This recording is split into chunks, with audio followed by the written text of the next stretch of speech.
opening opposition is Keio. Including government is Keio.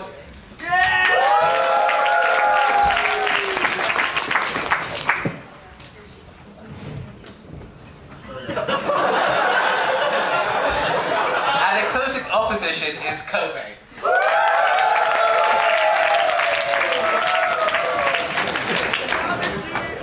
And with that, I'd like to call upon the first speaker to open the case for the government.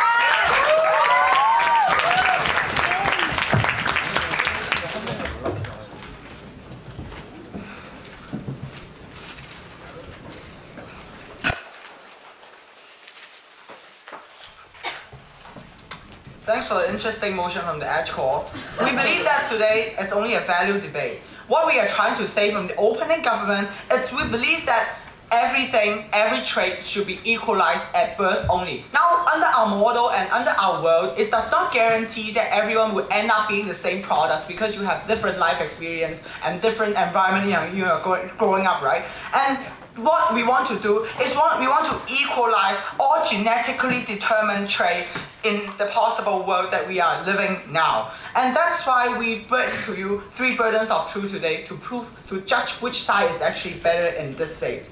Firstly, is it morally justified to do it? Secondly, which is better for individuals?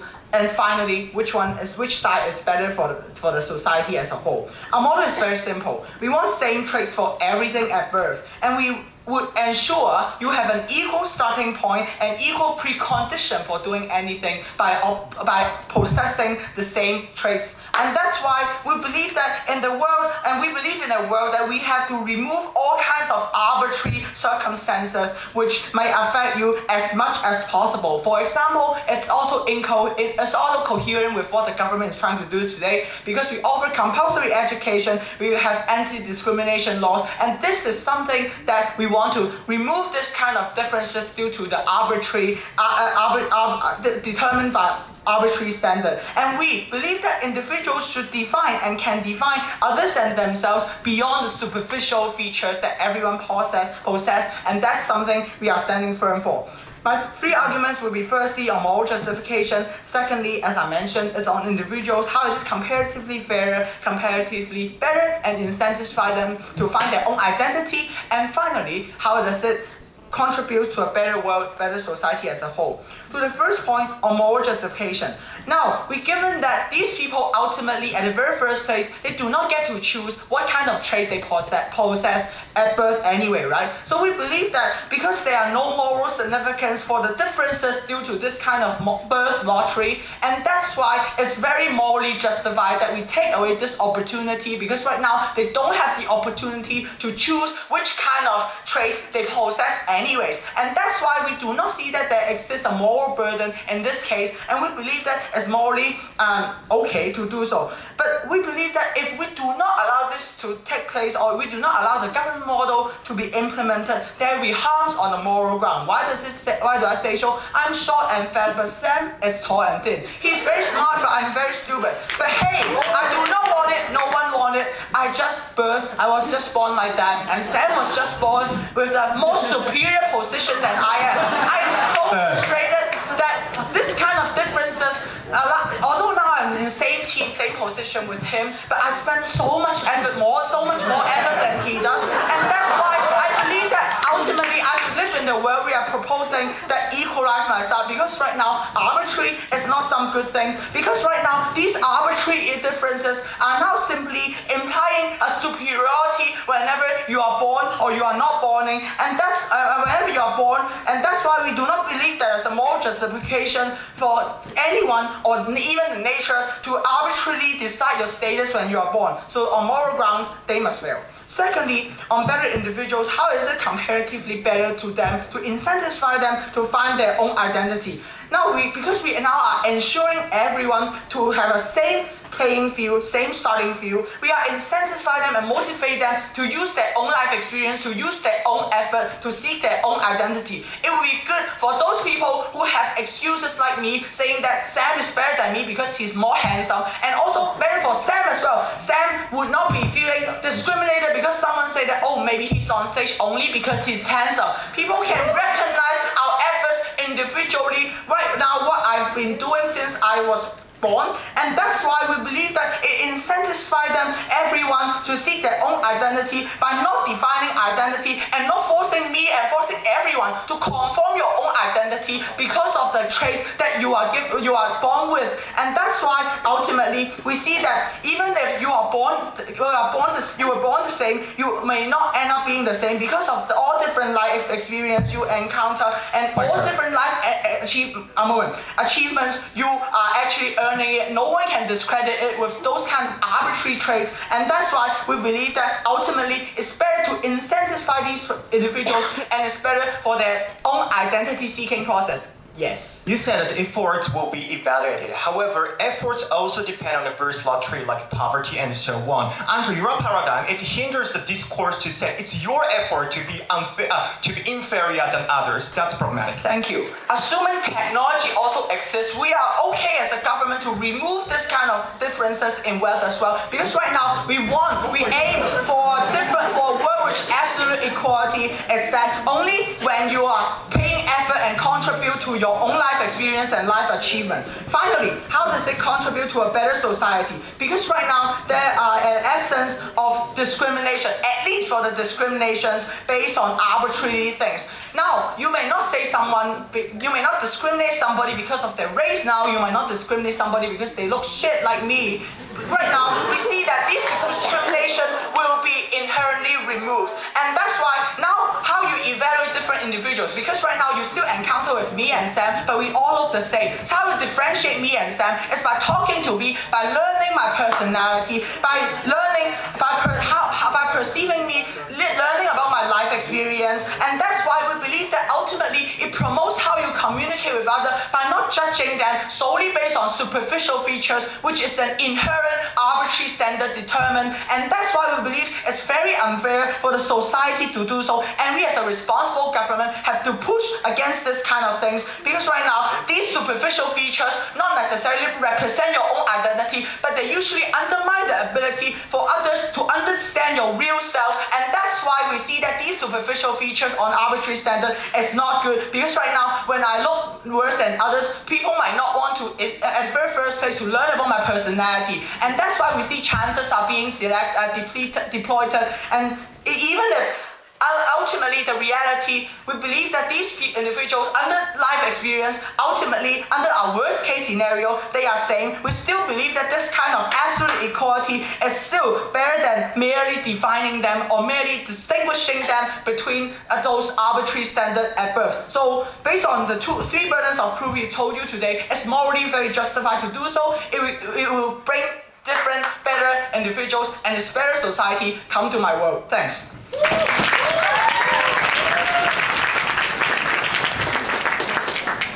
Thank you very much for that speech, and I'd like to call upon the first speaker for the opposition.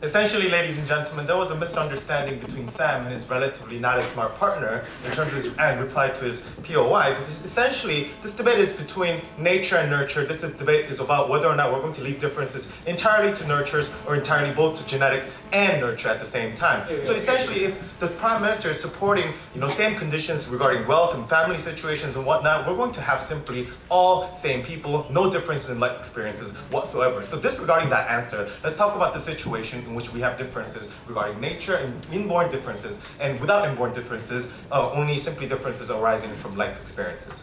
Now, first of all, essentially, the Prime Minister tells us in his arguments that if because he was not as smart or not as tall as Sam, he worked hard. But in a situation in which everyone is born with the same characteristic, it inherently disincentivizes people from working hard. It essentially disincentivizes people from working to offset these kind of discriminations that exist within society. Essentially, we have a communistic society in which people don't have inherent individual incentives or motivations to pursue their self-actualization or to improve their situations within the status quo. And furthermore, he also talks about issues of discrimination. But the problem is discrimination also exists within your context, because discrimination is going to occur based on your issues of what happened after you were born, essentially. And that's something even worse, because, no thank you sir, it's not going to be about whether you're tall, it's not going to be about the complexion of your color, it's going to be about completely dependent on your initial situation when you're born in terms of your wealth and whatnot, essentially. And there's nothing that you can do to offset this. Why? Because you're living under the same starting lines, essentially. So we have a fixing of social stratifications, we have a fixing of social differences existing in the status quo under their model that cannot be offset by any kind of individual differences that stem from EQs, IQs, or physical appearances and whatnot, essentially. So that's the kind of world that we really don't want to live in today's debate.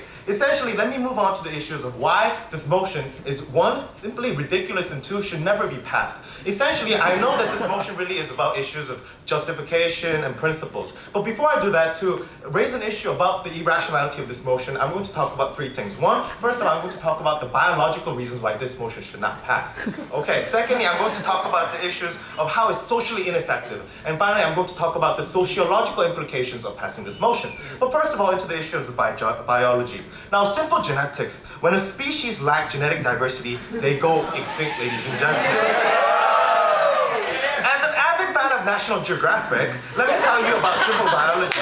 Now, genetics, by the power of reproduction, okay, constantly improve itself by comparing different genes and not passing down inferior ones and passing down superior ones. Essentially, when there's no process of selection, it results in deaths and mutations, which is why the Egyptian royals had an observed rate of disfigurations due to a lack of diversifications. Child mortality is pushing up to 80–90%. Essentially, we're talking about an apocalypse motion, and they're supporting that in today's debate, ladies and gentlemen. And furthermore, let's talk about the situation of epidemics.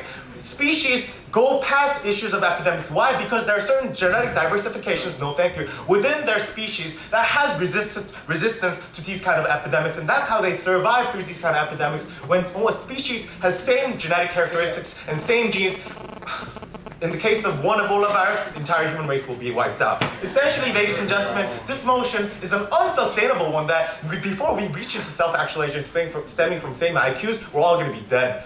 Now, with this cleared up, now let me really move on to the reasons and justifications and principles of why this motion should not pass in a little bit more serious manner.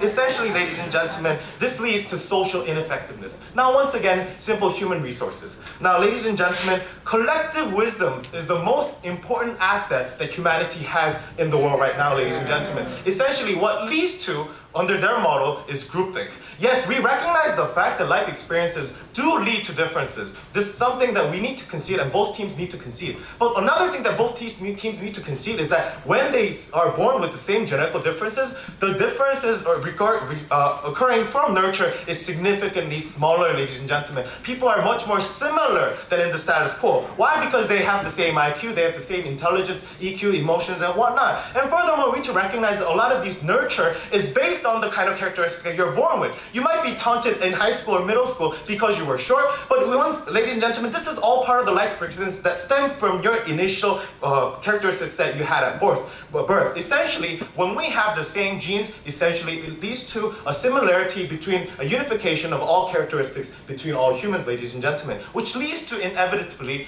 groupthink, ladies and gentlemen. People think in the same way and therefore leads to ineffectiveness. Why? In times of crisis or in any kind of situations whatsoever, they lack flexibility, they lack in gathering different types of opinions, and they lack collective discourse when it comes to issues of how to improve our society, what kind of values to endorse within a situation, ladies and gentlemen. And therefore, oftentimes we see a lack of discourse, we see a lack of flexibility, and we see a lack of aptitude when it comes to responding to situations of crisis and also within decision-making processes, which leads to social ineffectivenesses. We believe that even in corporations, even in governments, they recruit experts from other cultures, recruit people with different characteristics, different intelligences, and different life experiences to make their corporations more effective, and that's something that we lack under that model, which therefore really has much harms to our society. No, thank you, sir. You said, oh, actually, yes, Sam. Yes.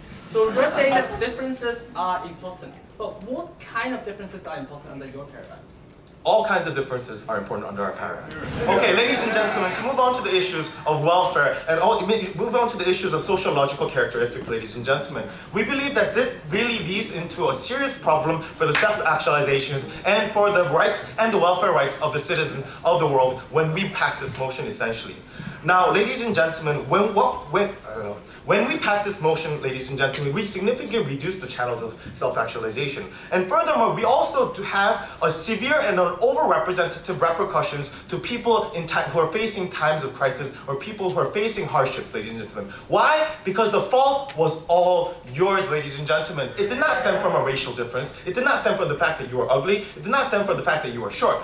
All of that was something that you could have helped, and when you became poor, it was all your fault, ladies and gentlemen. Essentially, having this motion and living in a world where everyone is the same reduces the justifications of social welfare, reduces government accountability, and reduces the incentive of the government itself to help people when they're in need because it was the fault of the people in the first place, ladies and gentlemen. Essentially, it leads to a perception, even amongst the people, that what happens is because of what you did, essentially, ladies and gentlemen. We see an apathy, ladies and gentlemen, happening between the people. We see, in fact, people separating themselves away from each other while still being the same, ladies and gentlemen. And that's the world that we really don't want to imagine in today's debate, which is why, all in all, I urge you panels, Mr. Speaker, to sign a negative ballot in today's debate. Thank you.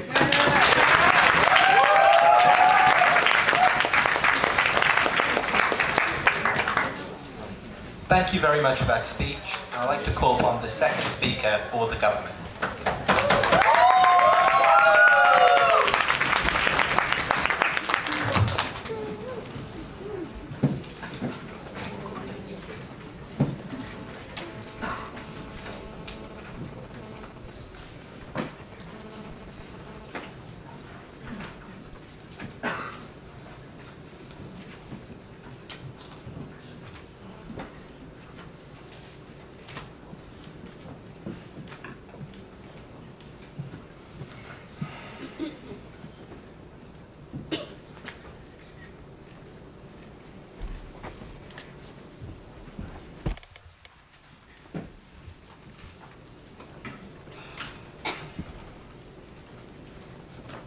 Ladies and gentlemen, this debate ultimately is about one question.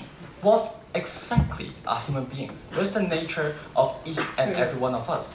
How would we react and how we act if all of a sudden, all of us look like GF①? Apart from not perhaps wanting to have more hair, what is more important is this, and the stance from opening government is this. We believe that the human nature in essence is plurality. All of us want meaning in our life. All of us want to be different. But the question is, what government has always been clear. We believe that in a world where all superficial features are the same, are identical, this is where you have to strive to find other differences. And that is that striving that make differences meaningful. We believe that it's ultimately naive for opening opposition to assume that all differences are equally good. We believe that some differences are more important than other differences, and opening government allows the more important differences to emerge. I'm going to tell you two things in my speech. One, an explanation of human nature and why I believe it's better on our side, and two, how life as a performance will be better on our side. You won't understand what that means until I get to my arguments. But before that, a few points of refutation. First point of refutation, talk about biology. But let's just assume that technology can deal with that as well. We believe that that is not really the important point in this debate. Yeah. If biology really is a problem, if intersexual discourse is really, or whatnot is really a problem, better technology can solve that. I believe that that is not a point of concern in this debate. But then second, on the point on how, if we now see people's efforts or see people's results as their own effort and think that they deserve it, we will no longer feel sympathy for them. No. One, we believe that this is never the discourse of social welfare. We believe welfare always as an entitlement, but not whether people are arbitrarily deserving it or not deserving it at all. We give people welfare even if they screw themselves up. But second, and this is why it's important, believe that we create a world with better sympathy. Imagine you seeing yourself starving. Imagine you seeing yourself getting hurt. This is when you feel sympathetic towards yourself. As a matter of fact, when I see Keio Univ getting hit or getting hurt, I don't really care, because they look very different. But when I see myself tripping over, when I see myself losing a leg, that's when I can feel that pain as well. That is when Say back in high school when I have history lessons, my teacher says, oh, when you have to become a certain official in Chinese court, you have to cut away your penis. I feel that pain all of a sudden because I can feel that similarity. When you see people having the very same features with you, people who look the same as you are, getting hurt, this is where sympathy comes about. This is why I believe on our side of the house, we get a society that is a lot more sympathetic. But now, rest of reputations alongside with my arguments. One, how do we actually understand human nature? We believe that there are two conflicting human natures in our society. On one hand, we want to be similar with other people. We are afraid to be classified as outliers. But on the other hand, we want to be different so that people can identify us, so that people can know who we are, so that we know why are we different from other people. How do we actually reconcile these differences at current status quo? A lot of people feel satisfied when their faces are equal, when the faces are different. A lot of people feel satisfied when I feel like there are certain characteristics that already differentiate me from other people. I feel satisfied when the moment I see Daryl, I know he looks a lot less mature than I am. But that is not really the problem. But the problem is this, that a lot of our lives are actually more similar than we think. All of us are having very similar, exceedingly similar life experiences. All of us getting same jobs, same education, same consumerist lifestyle. We regret this society, we regret this culture. I believe the biggest problem in this society is that a lot of people being satisfied with their superficial differences, but in essence, living the very, very same life. How are we going to change that in our world? Because when every one of us look like Daryl, when every one of us look equally immature, we can no longer define our maturity by simply looking in the mirror. This is where we have to use actions to actually define ourselves differently. And this is where the world will get different, in contrary to what opening opposition say. Because when I see a lot of people already say doing things in IT industry, that is why I would say, oh, I need to do something different to actually find my own identity. I need to do something that is not IT industry. When everyone is enjoying iPhone 6, I know that I need a different phone, such as Samsung, to differentiate myself.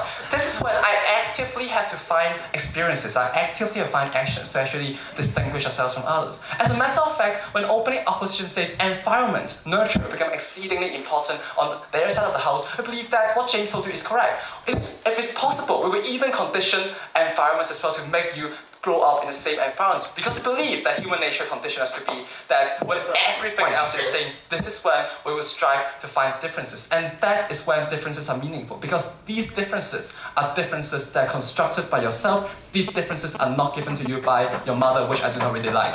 Opening. People self-actualize also through their looks, through their intelligence, and through all of their exterior and interior motivations. And why is that bad, and why are we imposing a certain priority of values for all individuals? Yes, a few reasons why that is bad. One, because not everyone gets the same chances when people depend ultimately on looks. Because obviously, I get much better chances than James. But that's not just the point. Also, more importantly, because we believe that ultimately, there are meanings which are more important than other meanings. We believe that on opening government, do not believe that all kinds of meanings are neutral. We believe that some meanings are better than other meanings. We believe in a world where people actually see others through actions and through what they do. That is why, in response to discrimination point, we believe that discrimination is okay. When we discriminate people based on their efforts, when we discriminate people based on what they have done and what they are doing, because these discriminations have rationale, they have reasonable. But when we discriminate people based on looks, which actually what is happening right now through my entire speech, this is where it is problematic, because these are things that you cannot choose unless you are in South Korea. These are things that is extremely difficult to alter, and that is why I believe that the world on our side is a much better world. This is when we see ourselves differently. This is when other people see ourselves differently as well. Lastly,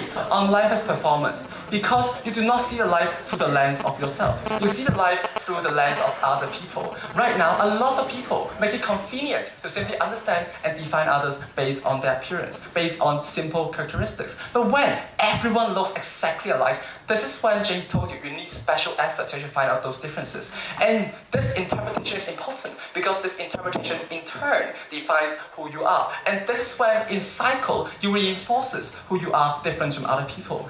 On their side of the house, people are defined by simple features. People find their meaning in simple features, not just because they want to, but because other people tell them to do so. That interpretation really goes into their lives. But on our side of the house, even in the worst case scenario, where a lot of people are exceedingly similar, we believe the nature of human being compels them to find those differences. And that is when differences are meaningful in discourses, in society, in all aspects of life that they're talking about. Not all differences are equal. The difference between me and James should not have been as important as it is in this world. Thank you very much.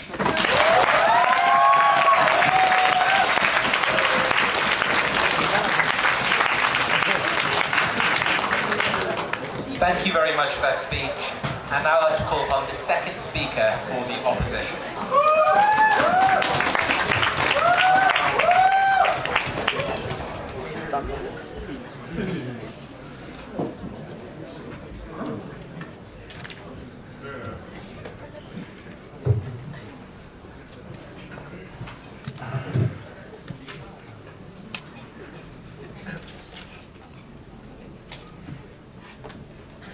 Thank you, Mr. Speaker.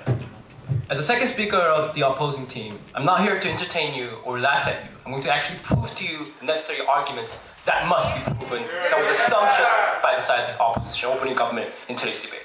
The biggest problem, the biggest confusions that we had on the opening entire bench was this thing. Do you want equality of opportunity or do you want equality of result? Because all of your argumentations based on the idea that was essentially idea predicated that you want equality of result. Every time when society actually happens to extents, that when people result in different situations, you will argue that that's bad. Well, let's say argue with, so that was when various point informations, the Prime Minister succeeded that will equalize all forms of wealth. So basically, we didn't clearly understand what's the inherent problems of having differences at the beginning. Second issue, the premise of OG is this. If the nature is same, the society is something that human can always control.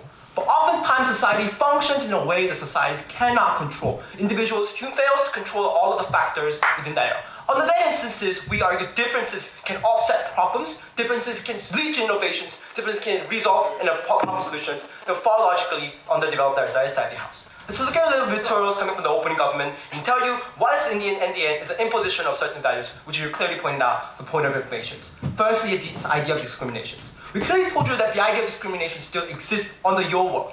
Even if everyone starts with the same level of $100 at birth, if it results in situations that somebody in the next 20 years is a $10,000 earning an annual income, while the other guy is $1,000 working in a mine factory, whatever it is, you essentially result in the same problem that people will look at you as differently. You have to prove why this is a good thing for you to change. No, thank you. The precise thing is as this. Especially when it comes to the opening opposition, we believe when the possibility of that idea comes, we have the higher probability of fixing that problems. We increase the possibility of fixing that problems because sometimes the nature of you born to be a little bit handsome can offset some of the problems that you can do in these society factors, Mr. Speaker. Which means the difference in the birth rate does not necessarily lead to possible problems that are associated with it. No, thank you, sir. So what have opening oppositions tried to establish to you in this debate? First of all, we clearly want to establish that the degree of differences is marginalized and their ideas became similar. Why is that a problem? We clearly told you when you're born as the same, when everyone in this room is born as Asians, we're all Asians, let's say we're born as a white people, the way that you view society will be the same without differences. The problem with this idea is that humanities fail to self-correct when the problems do occur, such as when it comes to issues of different social status, when it comes to differences of understanding mutually understanding, society fails to understand when some of the social problems do occur at the end of the day. Secondly, we clearly told you why there is a more increased motivation you to correct yourself when the problems do occur. In your paradigm, you'll be discriminated against because precisely it's your particular fault. But in our opposition paradigm, it at least give people justifications that I was born short, and I gotta do something better in order to do other things that will actually contribute to humanity and myself. We think there's nothing of the situations that you occur in your own paradigm. No, thank you, sir. Then this idea that with the opening opposition clearly told you why it reduces the justifications for governments or the individual themselves to self-correct. When we told you about analysis about motivations, this will be second elaborations on that. We clearly told you that in the current status quo, government wants to fix the current idea of a lottery of birth when the situations do occur. Government themselves has a justification to that. When you make individuals all the same, Mr. Speaker, you lose that identity of justifications, and we're going to argue why this is harmful at the end of the day. Third is this idea of sympathy. They told you that you are only sympathetic when you're able to see the people that relate to you. We don't think that's necessarily true analysis for you to accept. I can sympathize as much as you get hurt, Samuel Chan, even if you don't sympathize with me. But more importantly, Mr. Speaker, sympathizes comes from differences of who you are. If you understand and realize that he and I have differences, you will then start to sympathize with the others because you accept it. The idea of tolerance comes from the sympathication. What do you say to that? Your claim was that differences, whatever they are, can lead to better policies. But my question is this, let's be more precise. How do you looking more handsome, create better social policies? When the problem faces me, such as I'm not able to earn much of money despite the same amount of effort, my handsome look can offset some of the problems that do occur, Mr. Speaker. So thank you, sir. Just kidding. More importantly, believe this idea is this. It allows individuals to self-actualize in different number of ways, only under our model. The biggest problems coming from the opening government was that individuals somehow self-actualize in different manners when they're born as the same. We don't think this narrative is true. Why? Because if you're born as the same, your mindset or predictions all be predisposed on the same final actor. So individuals have to, or at least in a much more similar ways than would be under our paradigm. We think this far more harmful in terms of humanity to self-actualize in all forms of the same way. So why don't we move on to the last argumentation, why this is an imposition of certain values. We think this is an action where government imposes that certain traits are good over the others. No, thank you, sir. Certain traits are preferable and socially desirable, such as having a high IQ when it comes to having better looks is socially undesirable. No, thank you, sir. Having low IQ or having a disabled is uneducated, therefore also is entirely undesirable. Also predicated in the idea that people with blonde hair or white are more in the sense of desirable. And this particular idea is based on the idea of eugenics, Mr. Speaker. Only when you're born as the same, you'll be able to born as superior traits, you'll be able to maintain the society. We don't think that's really good. Why? Because at times, the individuals may result in the situations of that particular area after they become society. What do I mean by that? Individuals may become disabled by certain instances out of society. When this situation happens, the most likely the idea perceptions do not change. Because only under our model, when people understand the differences of themselves, now the differences are so much vastly different, people understand that this is something that could happen. Under their paradigm where everyone's the same, just one people becomes different through accidents, through natural disaster, then people fail to sympathize that idea, then people start to discriminations more ideas, people fail to understand the imposition of that. This is particularly harmful in a sense because it's them being labeled as socially undesirable. Sometimes being ugly can be perfectly fine. Sometimes being short is fine. You thinking that being tall is good is a problem, Mr. Speaker. We think that this idea has to be only possible when you understand the differences is also a good thing. There's no between hierarchy of which value is good over the other, which traits are good over the others. So at the end of the day, the opening opposition was very clear. Number one, the opening government was largely assumptuous by arguing that difference is something that you can always correct. We clearly told you sometimes differences do not make correct. But when you cannot correct, we think only the way is it's possible for you to do and then. We clearly told you that discrimination exists in both picture. The likelihood probability of fixing that tolerance or fixing that idea of discrimination is only possible under our model. For all these reasons, Team Korea takes this Neao. Thank you.